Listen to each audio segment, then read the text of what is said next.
कर्नाटका गुलबर्गा शहर में श्रुति welfare trust की जानिब से प्रेस कॉन्फ्रेंस करते हुए मीडिया के नुमाइंदों को बताया गया कि पिछले दिनों मोहन लॉज के करीब पेश आया इलेक्ट्रिक वायर के हादसे में जख्मी हुए भाग्यश्री को इलाज के लिए कोई मदद नहीं मिल रही है। ऑपरेशन करके भाग्यश्री का एक हाथ काट दिया गया है। श्रुति सोशल वेलफेयर ट्रस्ट ने जेस्कॉम और कॉरपोरेशन के अहदेदारान पर इल्जाम लगाया कि ये सब इन लोगों की लापरवाही का नतीजा है जो ऐसे हादसे शहर में आए दिन हो रहे हैं। दोनों महकमाओं में से कोई भी आज तक भाग्यश्री को देखने नहीं आया है।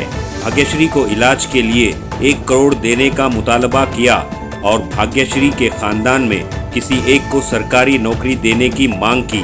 अगर हुकूमत ने कोई एक्शन नहीं लिया तो कल से महानगर पालिका और जेस्कॉम ऑफिस को लॉक करने की चेतावनी दी। तो आइए देखते हैं तफसीली report. Bureau report Atraf TV Urdu news.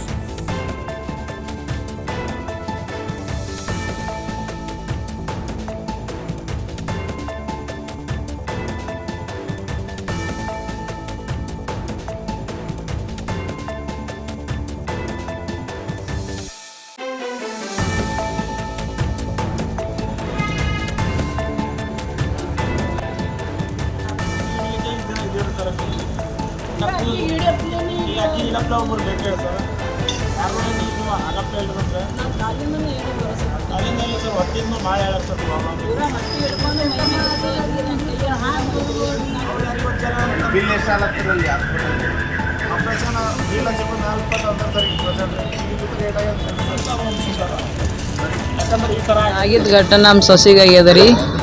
ಹುಡುಗ ಸಾಲಿಗೆ ಬಿಡ್ಲಿಕ್ಕೆ ಅಂತೇಳಕ್ಕೆ ಹೋಗ್ಯಾಳ. ಅದು ಈಗ ನಮ್ಮನಾಗದು ನಮ್ಗೆ ಗೊತ್ತಾಗ್ಲಿಲ್ಲ ರೀ. ಅದು ಸ್ಕೂಲಿಗೆ ಬಸ್ಸಿಗೆ ಏರ್ಸ್ಲಿಕ್ಕೆ ಹೋಗ್ಯಾಳ. ಹುಡುಗ ಹಿಂಗೆ ಆಗ್ಯದ ನೋಡ್ರಿ. ಹುಡುಗ ಏರ್ಸ್ಲಿಕ್ಕೆ ಹೋಗಾಟ್ಗೆ ಆಕೆ ಕರೆಂಟ್ ಹೊಡೆದ ಪೂರಾನೇ ಇದಾಗ್ಬಿಟ್ಟದ. ಏನೂ ಉಳ್ಕೊಂಡಿಲ್ಲ ರೀ. ಆಕಿನ ಬಲ್ಲಿ ಇದ್ರೂ ಇರ್ಲಾರ್ದಂಗೆ ರೀ. ಆಕಿ ಹ್ಯಾಂಗೆ ಮಾಡಬೇಕು ಅದು ತಿಳಿಯಲಾಗ್ಯದ ರೀ ನಮ್ಗೆ. ಕೈ ಒಂದು ತೆಗ್ದಾರ್ರಿ. ಈಗ ಎಲ್ಲ ಬಂದೊಂದು ಭೇಟಿ ಆಗ್ಲಿಕತ್ತಾರ 3 ದಿವಸ ಆಯ್ತು. ಆದ್ರೆ ಆಕಿಗೆ ಬಂದಿದ್ದು ಆಕಿನೇ ಬಗ್ಗಿಸ್ಬೇಕಲ್ರಿ. ನಾವು ಯಾರು ಏಸ್ ಮಂದಿ ಬಂದ್ರು ನಾವು ಏನು ಮಾಡಪ್ಲಿದ್ದೇವ್ರಿ. ಇದ್ದು ನಾವು ಸತ್ತಂಗೆಲ್ರಿ ಆಕಿನ ಪಾಲಿ. ಒಟ್ಟಾಕಿ ಏನು ಹೇಳಪ್ಲಿಲ್ರಿ, ಏನು ಮಾಡಪ್ಲಿಲ್ಲ. 2 ಅವರ್ ಇದೇ ದೊಡ್ಡ ಪಾರ್ರಿ. ಅದ್ರ ಬೆನ್ನಿಗೆ ಒಂದು 10 ವರ್ಷದಿಂದ ಇವ 12 ವರ್ಷನ ಅದನ್ರಿ. ಇವ 12 ವರ್ಷನ ಅದನ್ರಿ. ಅವ 10 ವರ್ಷ ಅವನಿಗೆ ಸ್ವಲ್ಪ ಮಂದಿ ಬುದ್ಧಿ ಅದ ರೀ. ಅಲ್ಲಿ ಹೈಕೋರ್ಟ್ ಬಾಲಿ ಸ್ಕೂಲ್ ಅದಲ್ರಿ ಪರಿವರ್ತನ ಅಂತ ಹೇಳಕ್ಕೆ. ಆ ಹುಡುಗ ಒಯ್ದಾರ ಸ್ಕೂಲಿಗೆ. ದಿನ ಮೋಲಾಜ್ ಬಲ್ಲಿ ಮುಂಜಾನೆ 9ಕ್ಕೆ ಒಯ್ದು ಬಿಡೋದು, ಸಂಜೆ 5ಕ್ಕೆ ನಾವು ತಗೊಂಡ್ಕೆ ಹೋಗ್ತಿದ್ದೀವಿ. ಒಮ್ಮೆ ಅಕ್ಕಿಗೆ ತಂದು ಬಿಡ್ತೀವಿ, ಒಮ್ಮೆ ನಾವು ಒಯ್ತಿದ್ದ, ನಾವು ಬಿಡ್ತಿದ್ದ. ಹಿಂಗಿದೆ ಅಚಾನಕ್ ಹಿಂಗೆ ಆಗ್ಯದ ಅಂತ ನಮಗೆ ಇದಾಗಿಲ್ಲ ರೀ. ಇನ್ನು 1 ಲಕ್ಷ ಚೆಕ್ ಕೊಟ್ಟಿದಾರೆ. ಆ ಚೆಕ್ ಸರಿ ಸಂಬಂಧಿಸಲ್ಲ. 1 ಲಕ್ಷ ಚೆಕ್ಲಿಂತ ಅದು ಪರಿಹಾರ ಆಗಲ್ಲ. ಈ ಸುಮಾರು 1.5 ಲಕ್ಷ ನಿನ್ನೆವರೆಗೂ ಅವ್ರದ್ದು ಬಿಲ್ ಆಗಿತ್ತು. ನೀನು ಆಪ್ರೇಷನ್ ಮಾಡ್ಬೇಕು ಇವತ್ತಿನ ತನಕ ಏನು ಬಿಲ್ ಆಗಿದೆ ಅದ್ರ ಮಾಹಿತಿ ಕಂಪ್ಲೀಟ್ ಹೋಗಿ ಡಾಕ್ಟರ್ಸ್ ಕೊಟ್ಟಿಲ್ಲ. ಸುಮಾರು 3-4 ಲಕ್ಷ ಸಮಥಿಂಗ್ ಆಗ್ತಾಯಿದೆ ಅಂತ ಹೇಳ್ತಾ ಇದ್ದಾರೆ. ಆದರೆ ಇನ್ನೂ 1 ತಿಂಗಳವರೆಗೂ ಅಬ್ಸರ್ವೇಷನ್ ಇರಬೇಕು. ಯಾಕಂದರೆ ಎರಡು ಕಾಲು ಕೈ, ಒಂದು ಕೈ ಕಂಪ್ಲೀಟಾಗಿ ಕಟ್ಟಾಗಿದೆ, 2 ಕೈ 2 ಸುಟ್ಟಿದ್ದೆವು, ಕಾಲು 2 ಸುಟ್ಟಿದ್ದೆವು, ಹೊಟ್ಟೆ ಕಂಪ್ಲೀಟಾಗಿ ಬರ್ನ್ ಆಗಿದೆ, ಇಂಟರ್ನಲ್ ಬಾಡಿ ಕೂಡ ಡ್ಯಾಮೇಜ್ ಆಗಿದೆ ಅಂತ ಡಾಕ್ಟರ್ಸ್ ಹೇಳಿದ್ದಾರೆ. ಆದರೆ ಇದಕ್ಕಿಂತ ದೊಡ್ಡ ವಿಷಯ ಏನಂದರೆ ಕಲಬುರಗಿಯಲ್ಲಿ ಇಂಥ ಘಟನೆ ಪದೇ ಆಗ್ತಾಯಿದೆ. ಈ ಹಿಂದೆ ಒಂದು 10 ದಿನ ಹಿಂದೆ ಬಸ್ ಸ್ಟ್ಯಾಂಡ್ ಎದುರುಗಡೆ ಒಂದು ಹುಡುಗ ಡೆತ್ ಆಯಿತು. ಅದಕ್ಕೆ ಆ ಕುಟುಂಬದವ್ರು ಕೂಡ ಅವ್ರು ನ್ಯಾಯ ಕೊಟ್ಟಿದ್ದಾರಾ ಇಲ್ಲ ಗೊತ್ತಿಲ್ಲ. ಆದರೆ ಈ ಕುಟುಂಬದವರಿಗೆ ಹಿಂದೆ ಮುಂದೆ ಯಾರೂ ಇಲ್ಲ. ಈ ಭಾಗ್ಯಶ್ರೀ ಏನು ಲೀಡ್ ಇದ್ದಾಳೆ, ಮಹಿಳೆ ಇದ್ದಾಳೆ, ಆ ಪೀಡಿತರಿಗೆ ಯಾರಾದರೂ ಬಂದು ಒಬ್ಬರಾದರೂ ಬಂದು ಜೆಸ್ಕಾಂ ಅಧಿಕಾರಿಗಳಾಗಲಿ, ಕಾರ್ಪೊರೇಷನ್ ಅಧಿಕಾರಿಗಳು, ಮಹಾನಗರ ಪಾಲಿಕೆ ಒಬ್ಬರು ಆಗಲಿ ಬಂದು ಇಲ್ಲ ಇವರಿಗೆ ನಾವು ಇವ್ರ ಕುಟುಂಬಕ್ಕೆ ನಾವು ದತ್ತಕ್ಕೆ ತೋತೀವಿ, ನಾವು ಏನಾದರೂ ಸಹಾಯ ಮಾಡ್ತೀವಿ, ಒಂದು ನೌಕರಿ ಆದರೂ ಏನಾದರೂ ಕೊಡ್ತೀವಿ ಅನ್ನೋ ಮಾತು ಆಡಿಲ್ಲ. ನಮ್ಮದು ಡಿಮಾಂಡ್ ಒಂದೇ ಇದೆ. ಕಲಬುರಗಿಯಲ್ಲಿ ಇರ್ತಕ್ಕಂಥ ಏನು ಮೇಲ್ಗಡೆ ಕಾಣ್ತಕ್ಕಂಥ ವೈರ್ಗಳು ಇದಾವಲ್ಲ, ಏನು ಕೇಬಲ್ ವೈರ್ಗಳು ಕಾಣ್ತಾ ಇದಾವಲ್ಲ, ಜೆಸ್ಕಾಮು ಹಾಗೂ ಮಹಾನಗರ ಪಾಲಿಕೆ ಅಧಿಕಾರಿಗಳು ಕೂಡಲೇ 1 ವಾರದಲ್ಲಿ ಅವೆಲ್ಲ ತೆರವುಗೊಳಿಸ್ಬೇಕು. ಅದಕ್ಕೆ ಇಂಟರ್ನಲ್ ಏನಂತಾರೆ ಬೈ ಲ್ಯಾಂಡಲ್ಲಿ ಬೈ ಅಂಡರ್ಗ್ರೌಂಡ್ ಪಾಸ್ ಮಾಡಿಬಿಟ್ಟು ಅದು ಕೆಲಸ ಮಾಡಬೇಕು. ಮತ್ತು ಇನ್ನೊಂದೇನೆಂದರೆ ಆ ಪೀಡಿತ ಮಹಿಳೆಗೆ ಕನಿಷ್ಠ ಅವ್ರ ಕುಟುಂಬದಲ್ಲಿ ಒಬ್ಬರಿಗೆ ನೌಕರಿ ಕೊಡಬೇಕು. ಅವರು ಪೀಡಿತರಿಗೆ ಅಟ್ಲೀಸ್ಟ್ ದುಡ್ಡು ಎಷ್ಟು ಕೇಳಿದ್ರು ಕಡಿಮೆ ಇದೆ. ಆದರೆ ಈ ಸಂದರ್ಭ ನೋಡಿದ್ರೆ ಅಟ್ಲೀಸ್ಟ್ 1 ಕೋಟಿ ಹಣ ಅವರಿಗೆ ಸಹಾಯಧನ ನೀಡಬೇಕಂತ ನಾವು ಕೇಳ್ಕೊತಾ ಇದ್ದೀವಿ. 3ನೇ ವಿಷಯ ಅಂದರೆ ಕಲಬುರಗಿಯಲ್ಲಿ ಒಂದು ವೇಳೆ ಇದೇ ಥರ ಪದೇ ಇವರು ನಿರ್ಲಕ್ಷ್ಯ ವಹಿಸ್ತಾರೆ ಅಂದರೆ 1 ವಾರದಲ್ಲಿ ನಾವು ಗಡುವು ಕೊಡ್ತಾ ಇದ್ವಿ. 1 ವಾರದಲ್ಲಿ ಇವೆಲ್ಲ ಕೇಬಲ್ ವೈರ್ಗಳು ತೆಗೀಲಿಲ್ಲ ಅಂದರೆ ಜೆಸ್ಕಾಮು ಹಾಗೂ ಕಾರ್ಪೊರೇಷನ್ ಎರಡು ನಾವು ಬಂದ್ ಮಾಡೋ ಮೂಲಕ ದೊಡ್ಡ ಪ್ರತಿಭಟನೆ ಮಾಡ್ತೀವಿ ಅಂತ ನಾವು ನೇರವಾಗಿ ಎಚ್ಚರಿಕೆ ಕೊಡ್ತಾ ಇದ್ದೀವಿ. ಸರ್ ತಾವು ಹೇಳ್ದಂಗೆ ಸರ್ ಕಲಬುರಗಿ ನಗರದಲ್ಲಿ ಇಡೀ ನಗರದಲ್ಲಿ ಸರ್ ಎಲ್ಲಿ ಬೇಕಲ್ಲಿ ವೈರ್ ಓಪನ್ ಆಗಿದ್ದೀನಿ ಸರ್. ಬಹಳಷ್ಟು ನಮಗೂ ಸಹ ಫೋಟೋಸ್ ಕಳ್ಸ್ತಾರೆ, ವಿಡಿಯೋಸ್ ಕಳ್ಸ್ತಾರೆ.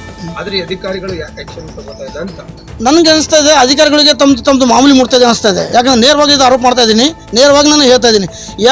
ಒಂದು ಕಂಬದ ಮ್ಯಾಗೆ ಇದು 3 ಫೇಸ್ ವೈರು ಮೊನ್ನೆ ಆಗಿದ್ದ ಘಟನೆದು 3 ಫೇಸ್ ವೈರ್ ಏನು ಅದ್ರ ಮೇಲೆ ಎಸ್ ಟಿ ಲೈನ್ ಮ್ಯಾಗೆ ಒಂದು ಕೇಬಲ್ ವಾರ ಬಿದ್ದಿರುತ್ತೆ ಅಂದರೆ ಅದು ಅರ್ಥ ಮಾಡ್ಕೊಡ್ರಿ. ಆ ಜಾಗಕ್ಕೆ ಸುಮಾರು 20-30 ಜನ ಹೋಗ್ತಾರೆ ಪ್ರತಿದಿನ ಮಾರ್ನಿಂಗ್. ಆ ಟೈಮಲ್ಲಿ ಒಬ್ಬರಿಗೆ ಅದು ಅಂಟ್ಕೊಂಡಿತ್ತು. ಅದು ಏನೋ ವಿಧಿವಶವಾಗಿ ಏನಂತಾರೆ ದೇವ್ರದ್ದು ದೊಡ್ಡ ಅಂದ್ರೆ ತಪ್ಪಿಲ್ಲ, ಆ ಮಹಿಳೆಗೆ ಒಬ್ಬರಿಗೆ ಆಗಿದೆ. ಒಳಗೆ ಬಸ್ಸಲ್ಲಿ 14 ಜನ ಇದ್ದರು, 11 ಜನ ಮಕ್ಕಳು, 2 ಸ್ಟಾಫು, ಒಬ್ಬ ಡ್ರೈವರ್. ಅವ್ರು ಯಾರಿಗೂ ಏನೂ ಆಗಿಲ್ಲ. ಆದರೆ ಅದು ಬಸ್ಸಿನ ಟೈರ್ ಮ್ಯಾಗಿದ್ದಿತ್ತು ಬಸ್ ಅಂತ ಅದಕ್ಕಾಗಲಿಲ್ಲ. ಆದರೆ ಈ ಮಹಿಳೆಯಂದು ಪರಿಸ್ಥಿತಿ ಈಗ 50% ಬಾಡಿ ಡ್ಯಾಮೇಜ್ ಆಗಿದೆ. ಅದ್ರ ಕ್ಲೇಮು ಮತ್ತು ಅದರ ಹಾಸ್ಪಿಟಲ್ ಖರ್ಚು ಅದು ಈಗ ಇದು ಜಸ್ಕಾಮ್ ಅವ್ರಿಗೆ ಕೊಡ್ತೀನಿ ಅಂತ ಹೇಳಿದ್ದಾರೆ. ಬಟ್ ಇನ್ನೂವರೆಗೆ ಬಂದು ಲಿಖಿತವಾಗಿ ಕೊಟ್ಟಿಲ್ಲ. ನಮ್ಗೆ ಏನಾದರೂ ಕೊಟ್ಟರು ಇವತ್ತೇ ಸಾಯಂಕಾಲವರೆಗೂ ಲಿಖಿತವಾಗಿ ಕೊಟ್ಟರೆ ಸರಿ, ಇಲ್ಲಾಂದರೆ ಮುಂದಿನ ನಾಳೆ ಹಿಡಿದ ನಾವು ಉಗ್ರ ರೂಪದ ಹೋರಾಟ ನಾವು ಕಂಟಿನ್ಯೂ ಮಾಡ್ತಾ ಇದ್ವಿ. ಅವ್ರ ಕುಟುಂಬದಲ್ಲಿ ತಂದುಬಿಟ್ಟು ನಾನು ಹೇಳ್ತೀನಿ ಕೇಳಿ, ಒಂದು ವೇಳೆ ಅವ್ರು ಕೊಡಲಿ ಅಂದರೆ ಅದೇ ವೈರ್ ಏನು ಅವ್ರು ತಿರ್ಲಾಗಿಲ್ಲ ಅಂದ್ರೆ ನಾವೆಲ್ಲ ಕೂಡಿಕಸಿ ಒಂದು ಕಾನೂನುಬದ್ಧವಾಗಿ ತಮ್ಮೆಲ್ಲರದ್ದು ಮುಖಾಂತರ ಒಂದು ಸಹಿ ಸಂಗ್ರಹ ಮಾಡಿ ಇಡೀ ಕಲಬುರಗಿದಂಥ ವೈರ್ಗಳು ನಾವು ತೆಗಿತೇವೆ ಅಂತ ನಾವು ನೇರವಾಗಿ ಅವರಿಗೆ ತಿಳಿಸ್ತೇವೆ. ಇದು ಪದೇ ಆಗ್ತಾ ಇದೆ ಸರ್, ಒಂದು ಸರ್ತಿ ಇಲ್ಲ. ಇದು ನೋಡಿ 10 ದಿನ ಹಿಂದೆ ಒಂದು ಬಸ್ ಸ್ಟ್ಯಾಂಡ್ ಹತ್ರ ಆಯಿತು. ಆ ಘಟನೆ ಆದ ನಂತರ ಮತ್ತೆ ಇದು ಘಟನೆ ಅದೇ ರೋಡಿಗೆ ಅಂದರೆ ಬಸ್ ಸ್ಟ್ಯಾಂಡ್ ರೋಡಿಗೆ ಘಟನೆ ಆಗ್ತಾ ಅಂದರೆ ಇವರು ಎಷ್ಟು ನಿರ್ಲಕ್ಷ್ಯ ವಹಿಸ್ತಾ ಇದ್ದಾರೆ. ಮಹಾನಗರ ಪಾಲಿಕೆ ಏನು ಅಲ್ಲಿ ಅಫ್ಸರ್ಗಳು ಇರ್ತವೆ, ಅಧಿಕಾರಿಗಳು ಇರ್ತವೆ, ಅವರು ಮತ್ತು ಜಸ್ಕಾಮ್ ಅಧಿಕಾರಿಗಳು ಕೈವಾಡಿದೆ ಅನಿಸ್ತಾ ಇದೆ. ಯಾಕಂದರೆ ಅವರೆಲ್ಲಾದರೂ ಕೂಡಿ ಇವು ಕೇಬಲ್ ಅಧಿಕಾರಿಗಳು ಕೇಬಲ್ ಕನೆಕ್ಷನ್ಸ್ಗಳು 100 ಕೇಬಲ್ ಕನೆಕ್ಷನ್ಸ್ ಇದ್ದಾವೆ. ಆ ಕನೆಕ್ಷನ್ ಜೊತೆ ಅವ್ರ ಜೊತೆ ಏನು ಸೆಟ್ಟಿಂಗ್ ಇದೆ ಏನು ಜನ ಹೇಳ್ತಾ ಇದ್ದಾರೆ. ಒಂದು ಅಧಿಕಾರಿಗಳು ಬಂದ್ ಕೇಸಿ ಇದು ವೈರ್ ಹಿಂಗಿದೆ, ಇದು ನೋಡ್ತಾನೆ ಇಲ್ಲ ಅಂತ ಹೇಳ್ತಾ ಇದ್ದಾರೆ ಸರ್. ಆರೋಪ ಮಾಡ್ತೀವಿ ಅಧಿಕಾರಿಗಳು ಏನು ಮಾಡ್ತಾ ಇದ್ದಾರೆ ಅಂತ. ಕಂಪ್ಲೀಟ್ ಆಗಿ ಅಧಿಕಾರಿಗಳ ನಿರ್ಲಕ್ಷ್ಯತೆ ಇದೆ. ಇದು ನಾವು ನೇರವಾಗಿ ಅವರು MD ಅವರಿಗೆ ಮತ್ತು ನಮ್ಮ ಜಿಲ್ಲಾಧಿಕಾರಿಗಳಿಗೆ ನಾವು ಹೇಳ್ತೀವಿ. ಕಾರ್ಪೊರೇಷನ್ ಕಮಿಷನರ್ಗೆ ಕೂಡ ಇದು ವಿಷಯ ತಿಳಿಸಬೇಕು. ಇದು ಕಂಪ್ಲೀಟಾಗಿ ನಿಮ್ಮ ಕೆಳಗಡೆ ಇರ್ತಕ್ಕಂಥ ಆಫೀಸರ್ಗಳು ಅಧಿಕಾರಿಗಳು ಭ್ರಷ್ಟರಾಗಿದ್ದಾರೆ. ಅವರು ಕಂಪ್ಲೀಟಾಗಿ ದುಡ್ಡಿನ ಆಮಿಷಕ್ಕೆ ಒಳಗಾಗಿಬಿಟ್ಟು ಈ ಥರ ಎಲ್ಲ ಇದು ಈ ಸಿಸ್ಟಮ್ ಫಾಲೋ ಆಗ್ತಾ ಇದೆ. ಮತ್ತು ಕಂಪ್ಲೀಟಲ್ಲಿ ಗುಲ್ಬರ್ಗದಲ್ಲಿ ನೀವು ಎಲ್ಲಿ ನೋಡಿ ಯಾವುದೇ ಕಂಬಕ್ಕೆ ಹೋಗಿ ಒಂದು ನಿಮ್ಗೆ ಕೇಬಲ್ ವೈರ್ ಅಂಟ್ಕೊಂಡಿರ್ತದೆ. ಅದು ಪರ್ಮಿಷನ್ ಇಲ್ಲ. ಇವ್ರು ಯಾರು ಪರ್ಮಿಷನ್ ಕೊಟ್ಟರು ಇವರಿಗೆ ಆ ವೈರ್ ಹಾಕಕ್ಕೆ ಪರ್ಮಿಷನ್ ಯಾರು ಕೊಟ್ಟರು? ಅವರಿಗೆ ಅಂಡರ್ಗ್ರೌಂಡ್ ಪಾಸ್ ಮಾಡಬೇಕಂತ ಅದು ನೇರ ಸುಪ್ರೀಂ ಕೋರ್ಟು ಹೈಕೋರ್ಟು ಎಲ್ಲ ಆದೇಶ ಮಾಡಿದೆ. ಆದರೂ ಸಹ ಇವ್ರು ಯಾಕೆ ಇಷ್ಟು ನಿರ್ವಹಿಸ್ಬೇಕಾದ್ರೆ ನಮ್ಮದು ಕೊನೆಯ ಬೇಡಿಕೆ ಏನಂದರೆ ಅವ್ರು ಈ ಭಾಗ್ಯಶ್ರೀ ಕುಟುಂಬಕ್ಕೆ ನ್ಯಾಯ ಕೊಡ್ಬೇಕಂತ ನನ್ನ ಒಂದು ಮನವಿ ಇದೆ. ಮಾಡ್ಬೇಕ್ರಿ ಜೀವನ. 2 ಹುಡುಗರು ಆಕಿನ ನನಿ ಪರಿಸ್ಥಿತಿ ಇದೆ ಎಲ್ಲ ನೋಡ್ಕೊಳಕ್ ಗಂಡಸ್ ಮಕ್ಳು ಯಾರು ಇಲ್ರಿ, ಎಲ್ಲ ಗುರುತಿದ್ದಿದೆ ಅದಾರ ಇವ್ರಿಗೆ. ನಾವು ಹ್ಯಾಂಗ್ ಮಾಡ್ಬೇಕು ಅದೇ ನಮ್ಗೆ ಗೊತ್ತಾಗಲ್ಲ. ಹುಡುಗಗೂ ಸ್ವಲ್ಪ ಕಾಲಿಗಾಗ್ಯದ್ರಿ, ಬುದ್ಧಿಮಾನ್ಯ ಯಾರು ಅವ್ನು ಹೇಳ್ಕೊಳಕ್ ಆಗ್ತಾ ಇಲ್ಲ ತ್ರಾಸ. ಆದ್ರೆ ಆಕ್ಚುಲಿ ತ್ರಾಸ ಆಗಿದೆ. ಎಫೆಕ್ಟ್ ಆಗಿಬಿಟ್ಟು ಒಂದು ಶಾಕ್ ಹೊಡೆದ್ಬಿಟ್ಟು ಅವ್ನು ಹಾರ್ ಬೀಳ್ತಾನಂದ್ರೆ ಅದು ಎಫೆಕ್ಟ್ ಆಗಿರುತ್ತೆ.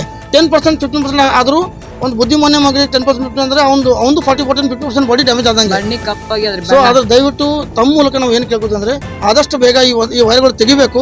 2ನೇ ವಿಷಯ ಅಂದರೆ ಅವ್ರ ಕುಟುಂಬಕ್ಕೆ ನ್ಯಾಯ ಕೊಡ್ತಕ್ಕಂಥ ಕೆಲಸ ಆಗಬೇಕು.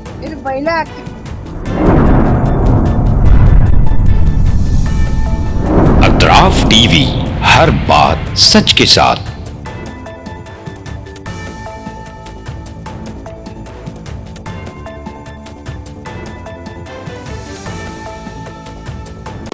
इस न्यूज को स्पॉन्सर किया है theme production, creative event management, tent house events decorations, Bangalore, Chennai, Hyderabad.